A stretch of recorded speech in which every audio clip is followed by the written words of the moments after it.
Dear parents, आप हमेशा सोचते हैं ना कि ये बच्चे टीन में बिगड़ क्यों जाते हैं। पर अचानक 15 इयर्स की एज में बच्चे बिगड़ते नहीं हैं। 11 से 14 इयर्स की एज में वो प्रिपेयर हो रहे होते हैं। चलिए आज हम बात करते हैं क्रूशियल स्टेजेस जो 11 से 14 की एज के होते हैं, जहां पे हम अपने गाइडेंस से बच्चे की जिंदगी में बिगड़ने के चांसेस कम और ग्रोथ के चांसेस बढ़ा सकते हैं उसके बारे में। देयर आर 5 क्रूशियल स्टेजेस जहां पे आप बच्चे की जिंदगी अपने गाइडेंस से बेहतर बना सकते हैं और उनके साथ अपनी लाइफ भी हैप्पी बना सकते हैं।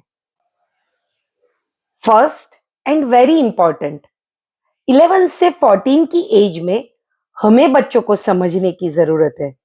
ये समय पे हमें बच्चों के गुस्से को बैड बिहेवियर नहीं कहना है या उनके मूड स्विंग्स को ड्रामा भी नहीं कहना है और उनके डर को उनकी कमजोरी नहीं बताना है।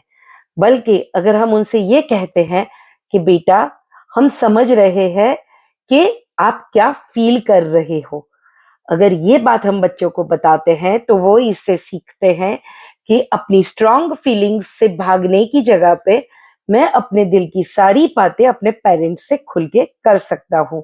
तो एज अ पेरेंट्स वो हमारी मोरल रिस्पॉन्सिबिलिटी है कि हम बच्चे को वो स्पेस दे जहाँ पे आके वो अपने मन की बातें हमसे खुल के कर सकता है।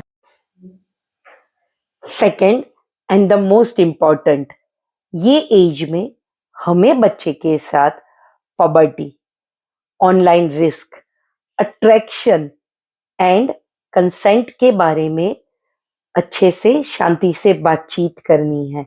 ये करने से बच्चा अपनी क्यूरियोसिटी के लिए कोई सीक्रेट स्पेस नहीं ढूंढता है और ना किसी से गलत गाइडलाइंस लेता है। और इसका सबसे बड़ा बेनिफिट ये है कि 15 से 18 की एज में बच्चे के लिए बॉडी अटेंशन का टूल नहीं बनती है। थर्ड एंड वेरी इंटरेस्टिंग, अगर कोई भी बात के लिए आप बच्चे को मना करते हैं तो आपको बच्चों को मना करने का रीजन भी बताना है, जिससे बच्चे को लगता है कि आप उसे कंट्रोल नहीं कर रहे हो बल्कि उसको चॉइस दे रहे हो और साथ में कॉन्सिक्वेंसेस भी बता रहे हो। तो बच्चा अपने डिसीजंस दिमाग से लेता है और उसे पता होता है कि मेरा डिसीजन मेरी रिस्पॉन्सिबिलिटी है। ये करने से बच्चे पे इम्पल्सिव रिस्क और पीयर प्रेशर का रिस्क कम हो जाता है। फोर्थ, एज अ पेरेंट्स आपने बच्चे पे कभी गुस्सा किया या उसे कुछ गलत बोल दिया पर बाद में जाके उसको बोलते हैं कि बेटा, जो भी हुआ उसके लिए मुझे अफसोस है, आप मुझसे कुछ शेयर करना चाह रहे थे, भले वो आपकी गलती थी, फिर भी मुझे आपकी बात सुननी चाहिए थी, please give me one more chance. ये केस में बच्चे को एहसास होता है कि गलती करने से कोई भी रिश्ता खत्म नहीं हो जाता है।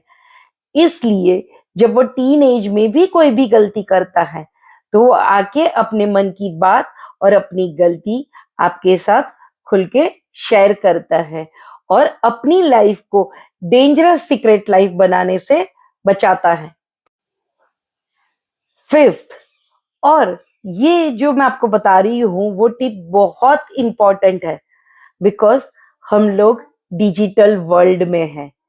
हमें कम से कम रोज 10 से 15 minute no mobile, no lecture, no gadgets के साथ बच्चे के साथ बैठना है, उसकी बातें सुननी है, वो क्या कहना चाहता है वो समझना है।